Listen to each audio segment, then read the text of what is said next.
The desert wind carried whispers of danger across the Arizona Territory in 1886. Maria and Elena Delgado crouched behind a cluster of prickly pear cacti, their hearts pounding as they watched smoke rise from what had been their village just hours before. The two Apache sisters, aged 19 and 17 respectively, had been gathering medicinal herbs in the mountains when the cavalry arrived. Maria pressed her hand over Elena's mouth as soldiers' voices echoed through the canyon below. They had heard the gunshots, seen the flames, and knew their family was gone. Their father, a respected medicine man, had always warned them about the white soldiers who came to remove Apache people from their ancestral lands. Now those warnings had become their harsh reality. The sisters waited until darkness fell before making their way back to the smoldering remains of their home. Bodies lay scattered across the ground, and Maria recognized the lifeless form of their grandmother near the communal fire pit. Elena began to sob, but Maria pulled her away quickly. They could not afford to mourn now. Survival meant moving, and moving meant leaving everything they had ever known behind. With trembling hands, they gathered what little remained unburned. Maria found her father's medicine pouch buried under debris, while Elena rescued a small bag of corn seeds their mother had been saving for spring planting. They also took 2 blankets, a water gourd, and a knife their uncle had crafted years earlier. As they prepared to leave, Maria spotted movement near the tree line. 3 Apache warriors emerged from the shadows, survivors like themselves. The men were from a neighboring band and had witnessed the attack from a distance. They spoke in hushed tones about other villages that had been destroyed, about families torn apart, and about the government's plan to force all Apache people onto reservations hundreds of miles away. The warriors invited the sisters to join their group as they headed toward Mexico, where some Apache bands had found temporary safety. But Maria hesitated. She had heard stories of the harsh desert crossing, and knew that Mexican authorities were also hostile toward Apache refugees.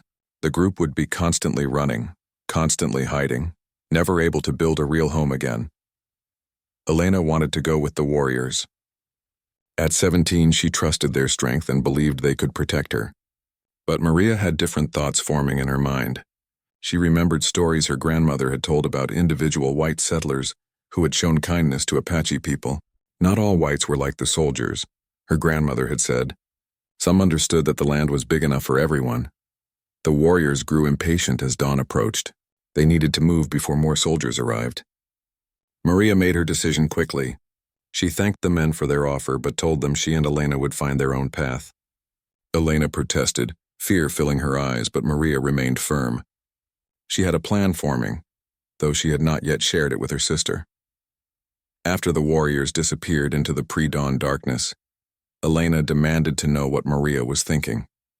Why had she refused the protection of their own people? Where could they possibly go in a territory filled with hostile soldiers and settlers who viewed all Apaches as enemies?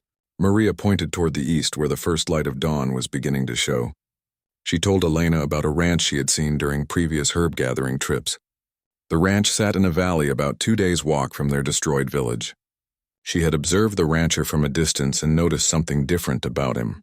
Unlike other white settlers, he employed Mexican workers and treated them with respect. She had seen him sharing meals with his workers and helping them when they were sick. Elena thought her sister had lost her mind. Walking up to a white man's ranch and asking for help seemed like walking into a trap. But Maria explained her reasoning. The soldiers were looking for Apache groups in the mountains and desert. They would never expect to find Apache refugees at a white man's ranch.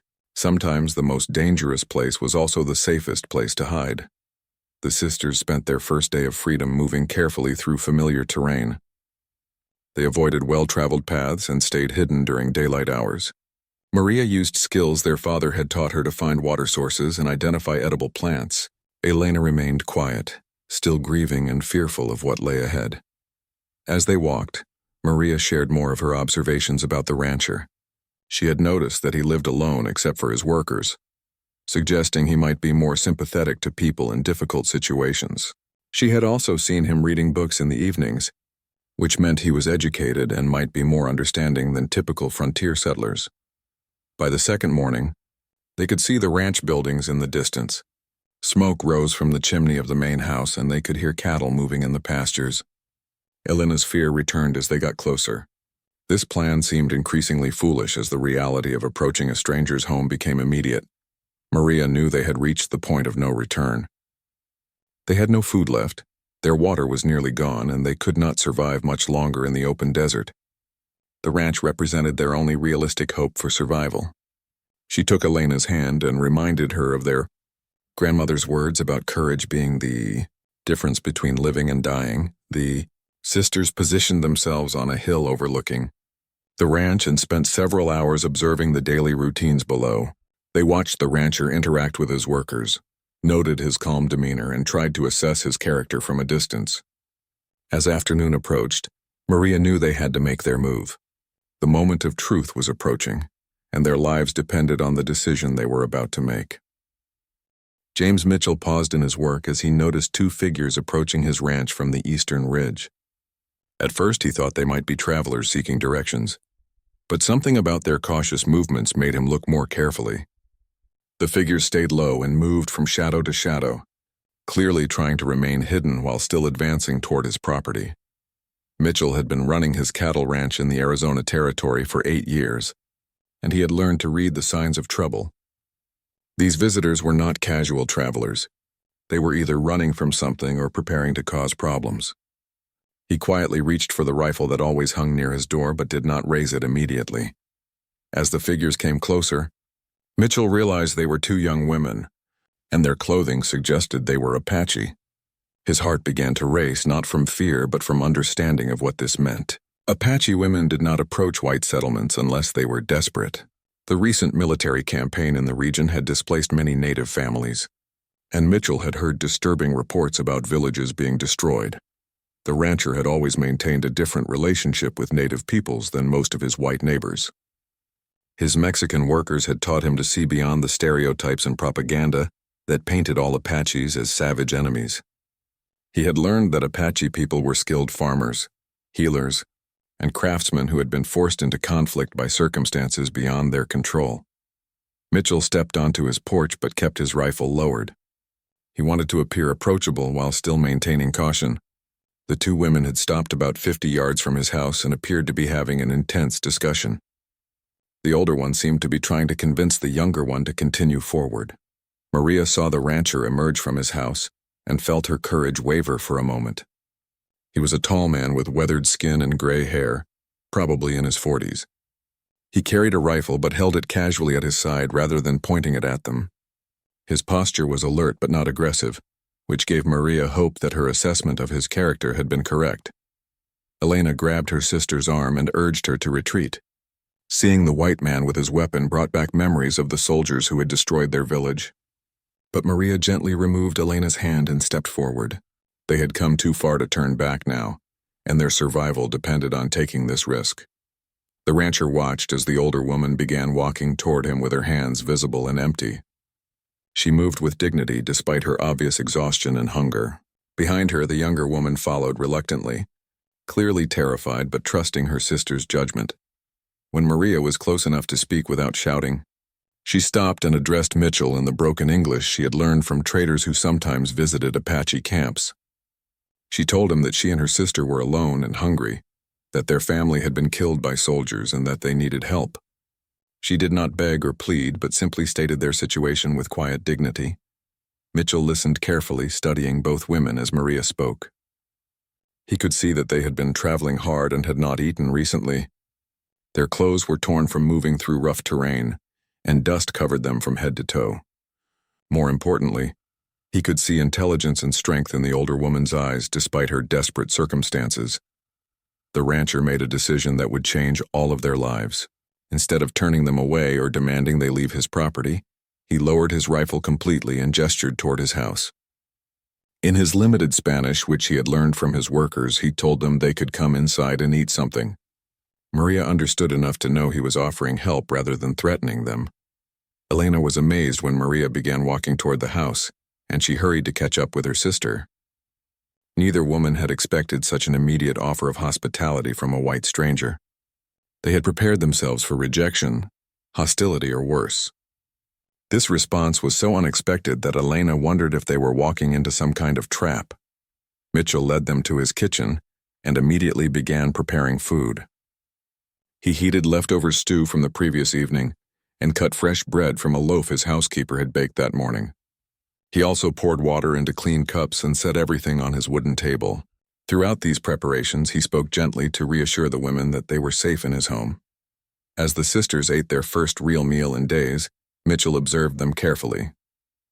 He noticed that the older woman ate slowly and watched him constantly, still alert for any sign of danger. The younger woman ate more hungrily but also more fearfully, jumping at small sounds and looking toward the door frequently. After they had eaten, Mitchell attempted to communicate more with Maria. Through a combination of English, Spanish, and gestures, he learned their names and began to understand their situation more completely. Maria told him about the attack on their village, their escape, and their desperate journey to his ranch. She also explained that they had nowhere else to go and no family left alive. The rancher listened with growing sadness and anger. He had heard rumors about military actions against Apache settlements, but hearing a first-hand account from survivors made the reality more immediate and personal. He began to understand that these women represented just two casualties in a much larger tragedy that was unfolding across the territory. As evening approached, Mitchell faced a crucial decision. He could give the women food and supplies and send them on their way, which would be the safe choice for his own interests. Or he could offer them shelter and protection, which would be the right thing to do but could bring serious consequences if his neighbors or the authorities discovered Apache refugees on his property. Elena watched the rancher's face as he considered their situation. She could see him weighing different options and knew that her life and her sister's life depended on whatever decision he made in the next few moments. The kindness he had shown so far gave her hope, but she also understood that helping them long-term would be much more dangerous for him than simply feeding them one meal.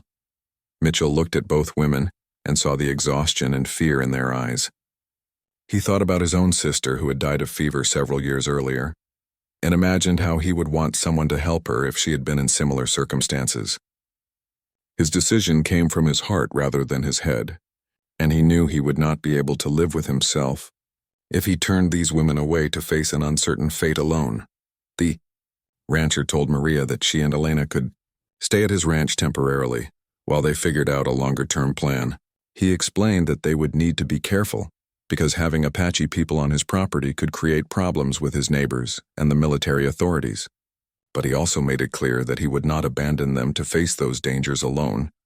James Mitchell paused in his work as he noticed two figures approaching his ranch from the eastern ridge.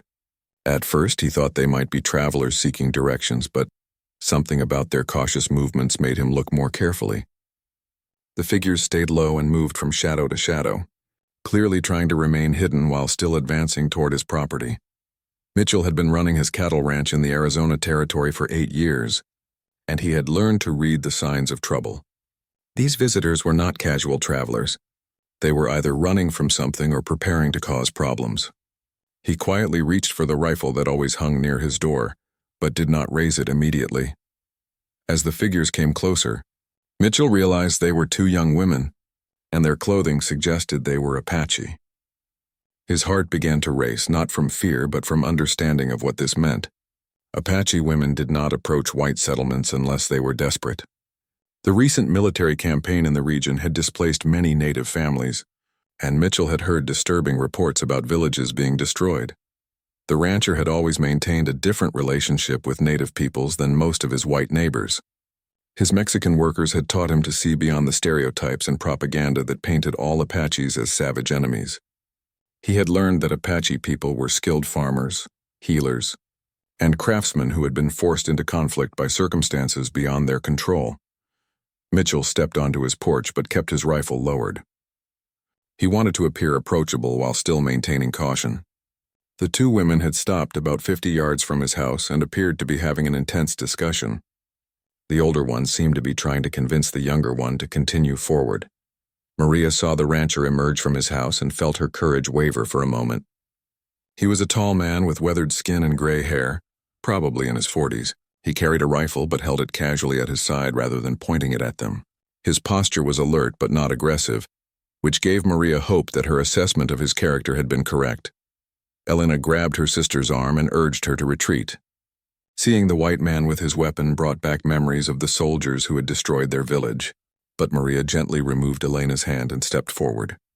They had come too far to turn back now, and their survival depended on taking this risk. The rancher watched as the older woman began walking toward him with her hands visible and empty. She moved with dignity despite her obvious exhaustion and hunger. Behind her, the younger woman followed reluctantly, clearly terrified but trusting her sister's judgment. When Maria was close enough to speak without shouting, she stopped and addressed Mitchell in the broken English she had learned from traders who sometimes visited Apache camps. She told him that she and her sister were alone and hungry, that their family had been killed by soldiers and that they needed help. She did not beg or plead, but simply stated their situation with quiet dignity. Mitchell listened carefully, studying both women as Maria spoke. He could see that they had been traveling hard and had not eaten recently. Their clothes were torn from moving through rough terrain, and dust covered them from head to toe. More importantly, he could see intelligence and strength in the older woman's eyes despite her desperate circumstances. The rancher made a decision that would change all of their lives. Instead of turning them away or demanding they leave his property, he lowered his rifle completely and gestured toward his house. In his limited Spanish, which he had learned from his workers, he told them they could come inside and eat something. Maria understood enough to know he was offering help, rather than threatening them. Elena was amazed when Maria began walking toward the house, and she hurried to catch up with her sister. Neither woman had expected such an immediate offer of hospitality from a white stranger. They had prepared themselves for rejection, hostility, or worse. This response was so unexpected that Elena wondered if they were walking into some kind of trap. Mitchell led them to his kitchen and immediately began preparing food. He heated leftover stew from the previous evening and cut fresh bread from a loaf his housekeeper had baked that morning. He also poured water into clean cups and set everything on his wooden table. Throughout these preparations, he spoke gently to reassure the women that they were safe in his home. As the sisters ate their first real meal in days, Mitchell observed them carefully. He noticed that the older woman ate slowly and watched him constantly, still alert for any sign of danger. The younger woman ate more hungrily but also more fearfully, jumping at small sounds and looking toward the door frequently. After they had eaten, Mitchell attempted to communicate more with Maria. Through a combination of English, Spanish, and gestures, he learned their names and began to understand their situation more completely. Maria told him about the attack on their village, their escape, and their desperate journey to his ranch. She also explained that they had nowhere else to go and no family left alive. The rancher listened with growing sadness and anger. He had heard rumors about military actions against Apache settlements, but hearing a first-hand account from survivors made the reality more immediate and personal. He began to understand that these women represented just two casualties in a much larger tragedy that was unfolding across the territory. As evening approached, Mitchell faced a crucial decision. He could give the women food and supplies and send them on their way, which would be the safe choice for his own interests. Or he could offer them shelter and protection, which would be the right thing to do but could bring serious consequences if his neighbors or the authorities discovered Apache refugees on his property. Elena watched the rancher's face as he considered their situation. She could see him weighing different options and knew that her life and her sister's life depended on whatever decision he made in the next few moments. The kindness he had shown so far gave her hope, but she also understood that helping them long-term would be much more dangerous for him than simply feeding them one meal.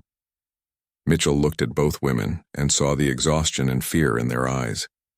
He thought about his own sister, who had died of fever several years earlier, and imagined how he would want someone to help her if she had been in similar circumstances. His decision came from his heart rather than his head, and he knew he would not be able to live with himself if he turned these women away to face an uncertain fate alone. The Edward rancher told Maria that she and Elena could stay at his ranch temporarily while they figured out a longer-term plan. He explained that they would need to be careful because having Apache people on his property could create problems with his neighbors and the military authorities. But he also made it clear that he would not abandon them to face those dangers alone. Life as Carmen and Isabel Morales began with small steps and careful observations. Maria, now Carmen, adapted to her new identity with surprising ease. learning to respond naturally to her Mexican name and practicing the subtle mannerisms Rosa had taught her. Elena, as Isabel, struggled more with the transformation but gradually began to feel safer as weeks passed without discovery. Sisters' daily routines at the ranch provided structure and purpose that helped them heal from their traumatic losses. Carmen worked in Mitchell's house, cleaning, cooking, and managing household supplies. Her Apache knowledge of medicinal plants proved valuable when Mitchell developed a persistent cough, and she prepared traditional remedies that quickly restored his health. Isabel preferred outdoor work and helped Carlos tend the vegetable garden and care for the chickens. Mitchell began to understand the depth of knowledge and skill the sisters possessed.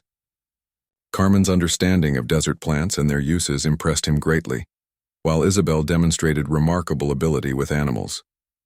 She could calm nervous horses and seemed to understand cattle behavior in ways that helped improve ranch operations. Their contributions to the ranch went far beyond simple labor.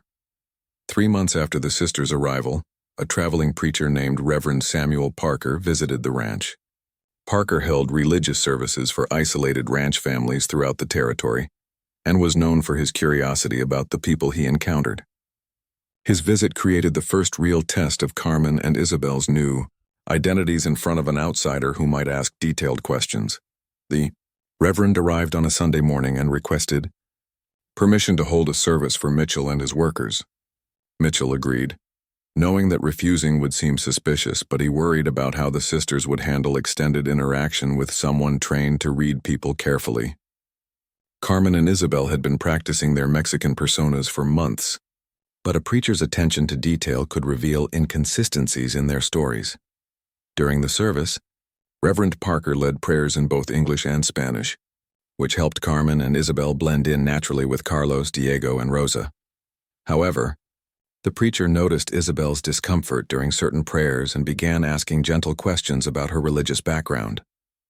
Isabel managed to explain her nervousness by claiming she came from a very remote village where formal religious services were rare. After the service, Parker shared a meal with the ranch community and engaged everyone in casual conversation. Carmen impressed him with her knowledge of traditional healing methods, which she attributed to learning from her grandmother in rural Mexico. Isabel remained quiet but attentive, following Carmen's lead and supporting her sister's stories when necessary. The preacher stayed overnight at the ranch and continued his conversations the next morning. He seemed particularly interested in Carmen's medicinal knowledge and asked if she might be willing to help other families in the area who lacked access to doctors. Carmen was flattered by the suggestion, but worried that increased contact with other settlers might expose her true identity. Mitchell carefully redirected the conversation, explaining that Carmen and Isabel were still adjusting to life in Arizona territory and might not be ready for extensive travel to other ranches.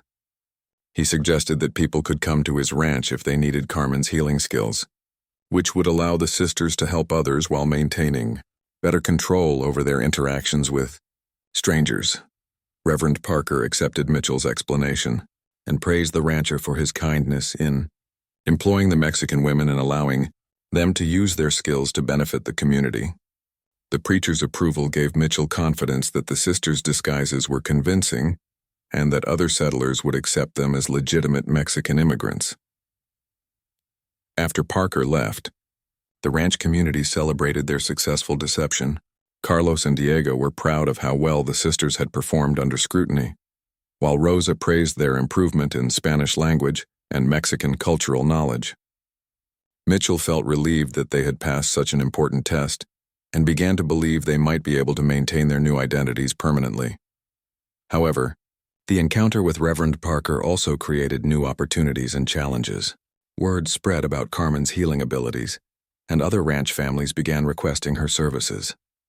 A rancher's wife suffering from persistent headaches asked Carmen to prepare traditional remedies. A child with digestive problems was brought to the ranch for treatment.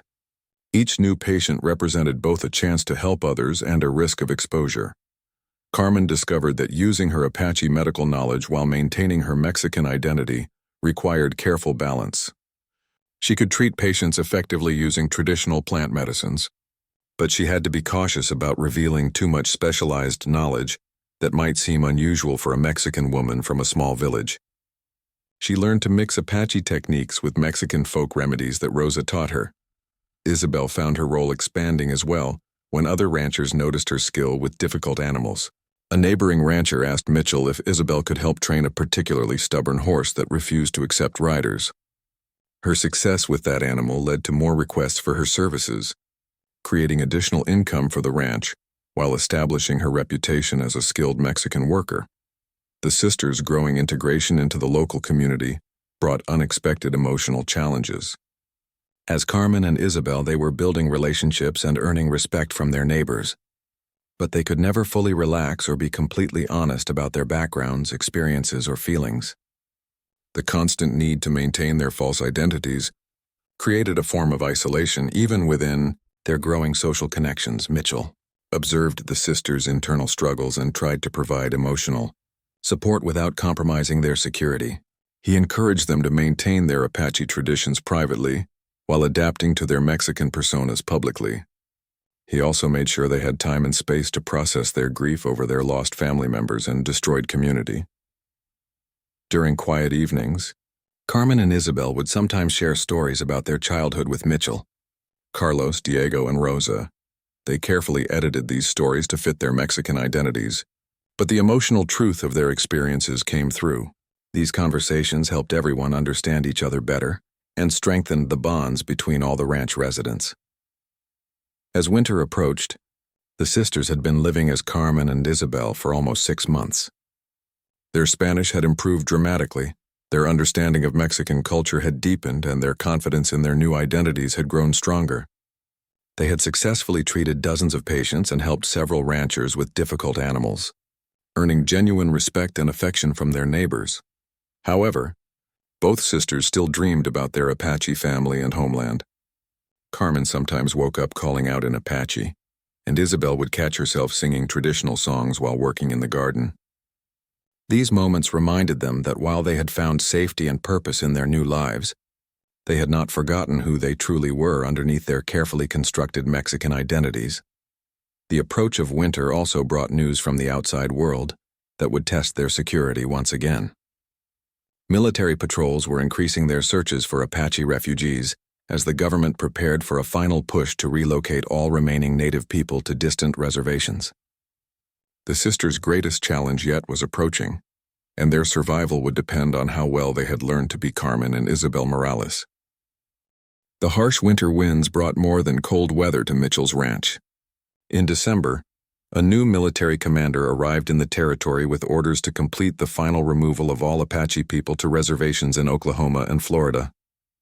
Colonel Harrison Webb was known for his thorough methods and determination to find every last Apache refugee hiding in the region.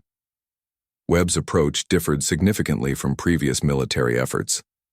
Instead of conducting obvious raids and searches, he established a network of informants and reward systems that encouraged civilians to report any suspicious activities or people who might be hiding native refugees. The colonel understood that desperate people often sought help from sympathetic settlers, and he was determined to identify and investigate anyone who might be providing assistance. Mitchell learned about Webb's methods from other ranchers who attended a town meeting, where the colonel explained his new policies. The military would be offering substantial rewards for information leading to the capture of Apache refugees, and severe punishments awaited anyone caught harboring fugitives. Mitchell returned from that meeting deeply worried about the increased danger facing Carmen and Isabel. The sisters sensed the growing tension even before Mitchell explained the new situation. They had noticed increased military patrols in the area and observed that their neighbors seemed more nervous and watchful than usual.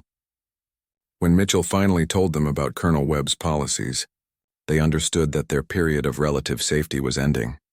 Isabel's initial reaction was to suggest they flee immediately, perhaps trying to reach Mexico or finding another hiding place far from the ranch. But Carmen argued that running would be more dangerous than staying. They had spent months building their identities as Mexican workers, establishing relationships with neighbors and proving their value to the community. Abandoning all of that progress would leave them vulnerable and without resources in unfamiliar territory. Mitchell agreed with Carmen's assessment but knew they needed to strengthen their security measures. He began creating even more detailed documentation of the sisters' employment history, and asked Rosa to spread stories about Carmen and Isabel's family background in Mexico. The goal was to make their Mexican identities so well established that even thorough investigation would not reveal inconsistencies. Carlos and Diego took on additional responsibilities for protecting the sisters by expanding their roles as intermediaries with the outside community. When neighbors wanted to request Carmen's healing services or Isabel's animal training skills, they would arrange these interactions through the Mexican workers rather than dealing directly with Mitchell. This created an additional layer of separation that made the arrangement seem more natural and less suspicious. The first major test of these improved security measures came when Colonel Webb himself visited Mitchell's ranch in January. The colonel was conducting personal inspections of all properties in the area, looking for signs of Apache refugees and evaluating the loyalty of local settlers. His visit was announced only one day in advance, giving the ranch community little time to prepare. Mitchell instructed Carmen and Isabel to behave exactly as they always did when strangers visited the ranch. Any change in their normal routines might attract attention and raise questions. The sisters were terrified but understood that their survival depended on treating this interaction like any other encounter with outsiders. Colonel Webb arrived with 2 junior officers and immediately began a systematic inspection of the ranch buildings and grounds. He questioned Mitchell about his employees, his business operations, and his knowledge of Apache activity in the area. Mitchell answered all questions calmly and provided the employment records he had created for Carmen and Isabel months earlier. The colonel interviewed each worker separately, asking detailed questions about their backgrounds, their families, and their observations of suspicious activity in the region. Carlos and Diego handled their interviews smoothly, providing consistent information that supported the sisters' cover stories. Rosa was equally convincing when she spoke about Carmen and Isabel as fellow Mexican women she had known for many months. When Webb interviewed Carmen, she remained calm and answered his questions in fluent Spanish about her supposed childhood in Mexico and her family's decision to seek work in Arizona territory. Her knowledge of Mexican customs and her genuine familiarity with traditional healing methods convinced the colonel that she was exactly what she appeared to be. Isabel's interview was shorter because she maintained her shy persona and let Carmen do most of the talking during their joint session. The colonel spent nearly 4 hours at the ranch, examining buildings, reviewing documents, and observing interactions between all the residents. He paid particular attention to the sisters' living quarters and work areas, looking for any signs of Apache artifacts or cultural practices that might reveal their true identities. However, Carmen and Isabel had been careful to maintain only Mexican possessions in their visible living spaces. Before leaving, Colonel Webb complimented Mitchell on running an efficient ranch operation and employing reliable workers. He noted that the Mexican employees seemed well integrated into the local community and posed no obvious security concerns. The colonel's apparent satisfaction with his inspection gave everyone hope that they had successfully passed this crucial test. However, Webb's visit had lasting effects on the ranch community's dynamics. The intense scrutiny made everyone more aware of how precarious their situation remained. Even small mistakes in maintaining Carmen and Isabel's false identities could have catastrophic consequences. For all 5 people living at the ranch, the sisters began having nightmares about being discovered and separated from the safety they had found at Mitchell's ranch. Carmen worried that her Apache knowledge of medicinal plants might eventually reveal her true background to someone with more expertise than Colonel Webb. Isabel feared that her natural affinity with animals might seem unusual for a Mexican woman from a farming village. Mitchell tried to reassure the sisters while also acknowledging the real dangers they all faced. He explained that their successful deception of Colonel Webb proved the strength of their carefully constructed identities. However, he also emphasized the importance of remaining vigilant and continuing to refine their Mexican personas to make them even more convincing. The winter months following Webb's visit were filled with tension as military patrols continued their searches throughout the territory. Several Apache refugees were captured and sent to reservations, creating fear among anyone who might be hiding native people. Mitchell received reports of other ranchers being arrested for harboring Apache families, which reminded him of the serious legal consequences he risked by protecting Carmen and Isabel. Despite these pressures, The ranch community grew closer together as they shared the burden of maintaining their dangerous secret. Carlos, Diego, and Rosa became like family to the sisters, providing emotional support and cultural guidance that helped them continue developing their Mexican identities. Mitchell served as both protector and father figure, ensuring their safety while encouraging their personal growth. As spring approached, Carmen and Isabel had survived nearly a year as Mexican women named Morales. They had successfully deceived military officers, neighboring ranchers, traveling preachers, and dozens of patients who sought Carmen's healing services. Their transformation from Apache refugees to respected Mexican workers seemed complete, but they all understood that their greatest challenges might still lie ahead. The sisters had learned to live with the constant tension between their public Mexican identities and their private Apache heritage. They found ways to honor their family's memory and maintain connection to their cultural roots while fully committing to the roles that kept them alive. Their story was becoming one of remarkable adaptation and survival against overwhelming odds. Spring brought unexpected developments that would forever change the lives of everyone at Mitchell's ranch. A Mexican trader named Eduardo Hernandez arrived in April, with news that would create both opportunities and dangers for Carmen and Isabel. Hernandez had been traveling throughout the Southwest and brought word that the Mexican government was offering citizenship and land grants to Mexican families willing to settle in the northern territories near the American border. The trader's news sparked intense discussions at the ranch about whether the sisters should consider moving to Mexico to claim their rights as Mexican citizens. Eduardo explained that families could obtain official documentation of their Mexican citizenship and secure permanent legal status that would protect them from American military authorities. The opportunity seemed almost too good to be true, but it also meant leaving the safety and community they had built at Mitchell's ranch. Carmen was intrigued by the possibility of gaining legitimate Mexican citizenship that would end their constant fear of discovery. As Mexican citizens living in Mexico, she and Isabel could openly use their assumed names and identities without risk of being exposed as Apache refugees. However, Isabel was reluctant to abandon the security they had found with Mitchell and their Mexican friends at the ranch. Mitchell faced his own difficult decision about whether to encourage the sisters to pursue this opportunity. He had grown deeply fond of Carmen and Isabel and valued their contributions to his ranch operations. Carmen's healing skills had made him something of a local celebrity, while Isabel's work with animals had significantly improved his cattle and horse operations. Losing them would be personally painful and economically damaging. However, Mitchell also understood that the sisters deserved the chance to live without constant fear and deception. The Mexican citizenship opportunity could provide them with legal protection and legitimate identities that would allow them to build truly normal lives. His affection for them made him want to support whatever decision would give them the best chance for happiness and security. Eduardo Hernandez stayed at the ranch for several days, sharing detailed information about the Mexican government's settlement program. He explained that families needed to provide proof of Mexican heritage and demonstrate their ability to establish productive farms or businesses in the designated territories. The trader was impressed by Carmen's medicinal knowledge and Isabel's skills with animals, suggesting they would be valuable additions to any frontier settlement. During Hernandez's visit, an unexpected complication arose when he began asking detailed questions about Carmen and Isabel's family background in Mexico.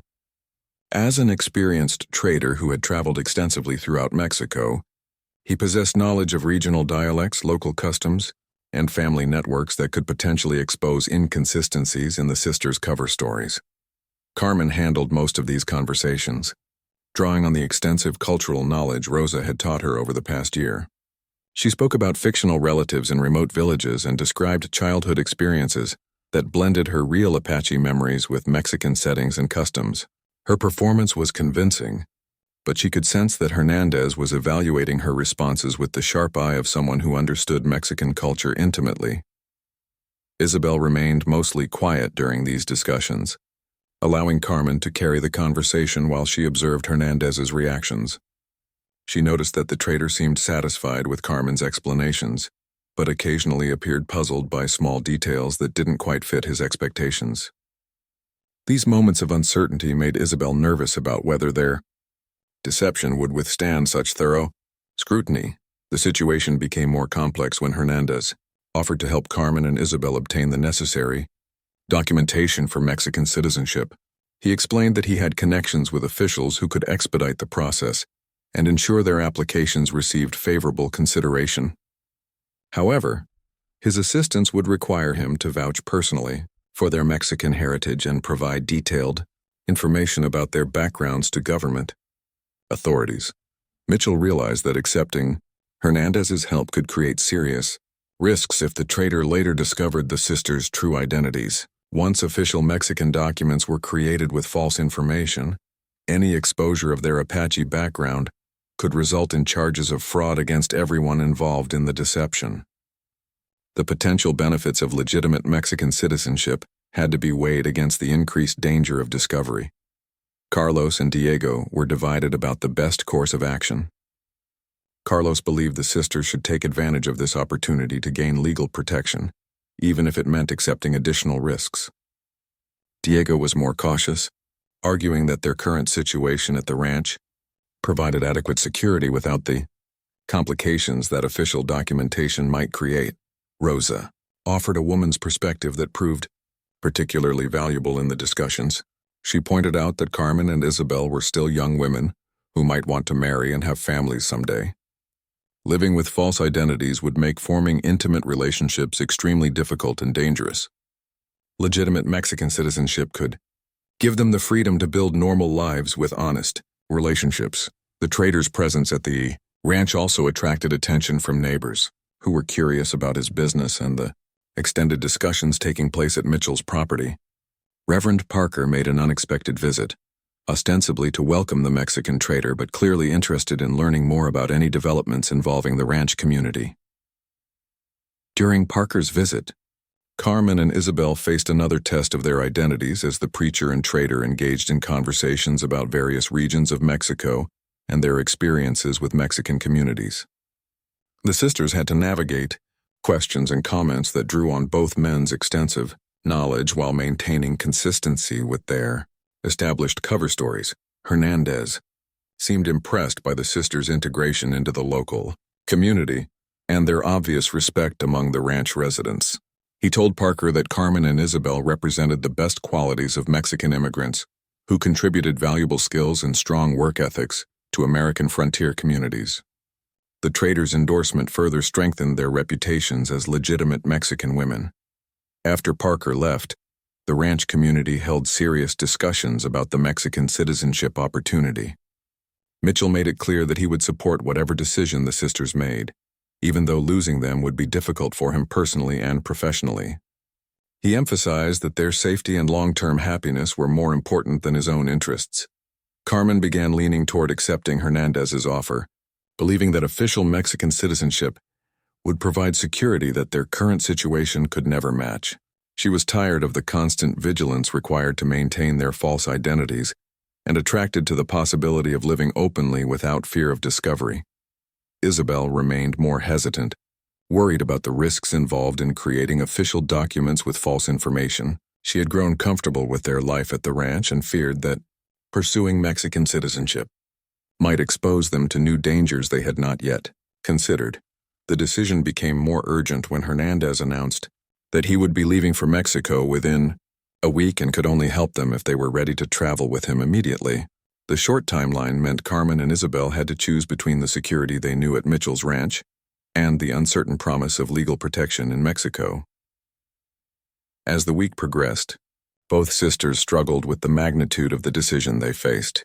Their choice would determine not only their own futures, but also affect the lives of Mitchell, Carlos, Diego, and Rosa, who had risked everything to help them survive and thrive. The weight of these relationships made their decision even more difficult, as they tried to balance their own needs against their loyalty to the people who had become their chosen family. The final decision came on a quiet evening as Carmen and Isabel sat with Mitchell watching the sunset from his porch. The trader Eduardo Hernandez would be departing the next morning, and the sisters had to give him their answer about joining his journey to Mexico. The weight of choosing between known safety and uncertain freedom had consumed their thoughts for days. Mitchell broke the silence by sharing a story about his own past that he had never told them before. Years earlier, he had left his family's farm in Missouri to seek opportunities in the Arizona territory. The decision had been difficult because it meant leaving behind everything familiar and safe, but it had ultimately led to the independence and prosperity he now enjoyed. He told the sisters that sometimes the most frightening choices led to the best outcomes. Carmen finally spoke about her deepest fear regarding the Mexican citizenship opportunity. She worried that gaining official documentation might somehow dishonor the memory of her Apache family and represent a final abandonment of her true heritage. The idea of legally becoming someone else felt like erasing the last connection to her parents and the community that had raised her. Isabel surprised everyone by announcing that she had reached a different conclusion than her sister. While she understood Carmen's concerns about their Apache identity, she believed that survival itself was the best way to honor their family's memory. Their parents had died protecting Apache people's right to live freely, and accepting Mexican citizenship would allow Carmen and Isabel to continue living the free life their family had died defending. The conversation continued late into the night as all 5 ranch residents shared their thoughts about identity, survival, and the meaning of home. Carlos and Diego spoke about their own experiences as Mexican people living in American territory, explaining how they had learned to adapt their identities while maintaining their cultural core. Rosa talked about the strength required to build new lives in unfamiliar places while preserving the values and traditions that defined who they truly were. Mitchell made a suggestion that surprised everyone. He proposed that Carmen and Isabel could accept Hernandez's offer to obtain Mexican citizenship, but return to live at his ranch as legal Mexican residents rather than hidden refugees. Official documentation would eliminate the constant fear of discovery while allowing them to maintain the relationships and community they had built over the past year. The idea of returning to the ranch as legitimate Mexican citizens appealed to both sisters. They could gain legal protection while keeping the life and friendships that had become precious to them. However, Hernandez explained that the Mexican settlement program required new citizens to establish residence within Mexican territory for at least 2 years before they could relocate elsewhere. Carmen realized that 2 years in Mexico might actually be beneficial for solidifying their Mexican identities. Living openly as Mexican citizens in a Mexican community would provide cultural experiences and relationships that would make their assumed identities completely authentic. When they eventually returned to Mitchell's ranch, no one would ever question their Mexican heritage. Isabel agreed with her sister's reasoning but requested one condition. She wanted assurance that Mitchell would welcome them back to the ranch when their required residence period in Mexico was complete. The rancher immediately agreed, explaining that their rooms would always be available and their positions at the ranch would be waiting for them whenever they chose to return. Eduardo Hernandez was pleased when the sisters informed him of their decision to pursue Mexican citizenship. He promised to help them navigate the official procedures and ensure they were placed in a settlement where their skills would be valued and their integration into Mexican society would be smooth. The trader also agreed to carry letters between the sisters and their friends at Mitchell's ranch during his future travels. The final morning brought emotional farewells as Carmen and Isabel prepared to leave the place that had been their sanctuary for more than a year. Mitchell gave them money for their journey and expenses in Mexico, while Carlos and Diego provided practical advice about traveling safely in unfamiliar territory. Rosa packed food for their trip and shared final lessons about Mexican customs that might be important in their new community. As the wagon carrying Carmen, Isabel and Eduardo Hernandez disappeared over the eastern ridge, Mitchell stood on his porch feeling a mixture of sadness and pride. He had provided refuge to 2 desperate Apache women and watched them transform into confident Mexican citizens, capable of building successful lives anywhere they chose to go. Their survival and growth represented one of his greatest accomplishments. 18 months later, Mitchell received a letter from Carmen describing their life in the Mexican settlement of San Carlos. She and Isabel had successfully obtained their citizenship documents and established a thriving business combining Carmen's healing services with Isabel's animal training skills. They had become respected members of their community and had developed friendships that enriched their lives while strengthening their Mexican identities. The letter also contained exciting news about Isabel's engagement to a young Mexican rancher who shared her love of horses and cattle. Carmen described her sister's happiness and explained how Isabel's fiancé had been impressed by her unusual skills with difficult animals. The couple planned to establish their own ranch after their marriage, fulfilling Isabel's dreams of building a stable and prosperous life. Carmen wrote that she had been courted by the settlement's school teacher, a kind and educated man who respected her medicinal knowledge and encouraged her to document traditional healing methods for future generations. She had not yet decided whether to accept his marriage proposal, but she appreciated having the freedom to consider such possibilities without fear of discovery or rejection. Most importantly, both sisters had maintained their private connection to their Apache heritage while fully embracing their Mexican identities. They continued to honor their parents' memory through quiet ceremonies and traditional practices, but they also celebrated Mexican holidays and participated enthusiastically in their new community's cultural life. The letter concluded with Carmen's announcement that she and Isabel planned to return to Mitchell's ranch for a visit during the following spring. They wanted to see their friends again and show their appreciation for the safety and support that had made their new lives possible. Carmen also mentioned that they had stories to share about other Apache refugees they had encountered in Mexico, suggesting that Mitchell's kindness had been part of a larger network of people, helping displaced Native families find new homes and identities. Mitchell carefully preserved Carmen's letter and looked forward to their promised visit. The success of their transformation from desperate Apache refugees to prosperous Mexican citizens validated his decision to offer them shelter despite the risks involved. Their story had become proof that compassion and courage could triumph over prejudice and fear, creating opportunities for people to rebuild their lives even after experiencing devastating losses. When spring arrived, Mitchell watched the eastern ridge each day, hoping to see familiar figures approaching his ranch. The reunion with Carmen and Isabel would mark the completion of their remarkable journey from survival to success, demonstrating that home could be found not just in places but in the relationships and communities that people create together through mutual support and shared determination to build better lives for themselves and others.